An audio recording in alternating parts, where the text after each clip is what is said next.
umefungwa. Nilipoinua macho yangu, nikakuta rehema imenitangulia. Nilikuwa nimebeba kumbukumbu za makosa, moyo wangu kihesabu yaliyopita, lakini wewe hukuniweka chini ya hukumu. Ukaniosha, ukaniweka katika usafi. Umeniondoa kwenye giza la jana, ukanifunika kwa wema wako.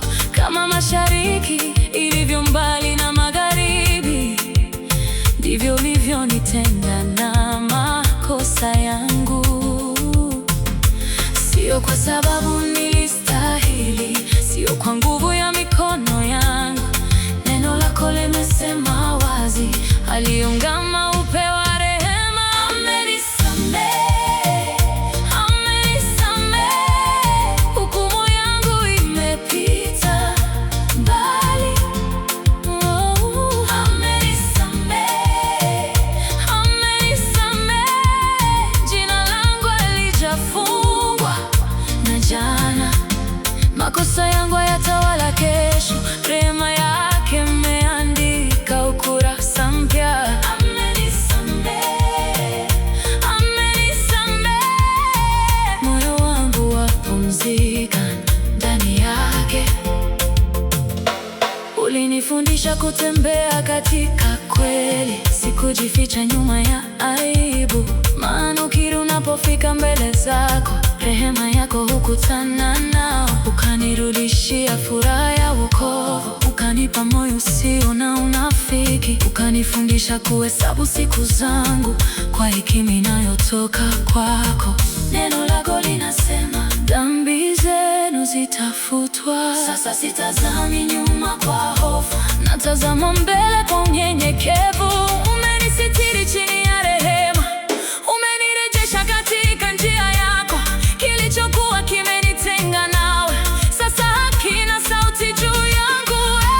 Baba, nimeona wema wako katika mahali nilipodhani nimepotea. Baba, nimeonja rehema yako na moyo wangu umejifunza kurudi. Amenisamehe, amenisamehe, sio hadithi ya jana, ni rehema ninayotembea nayo leo. Amenisamehe, amenisamehe, kama ulivyoahidi katika neno lako. Amenisamehe, umeniosha kutoka ndani. Mambo ya kale yamepita, maisha mapya yameanza. Amenisamehe, amenisamehe, na sasa nitatembea katika kweli. Sitaficha tena yaliyopita. Nimejifunza chini ya rehema, aliyenisamehe ndiye anayeniongoza.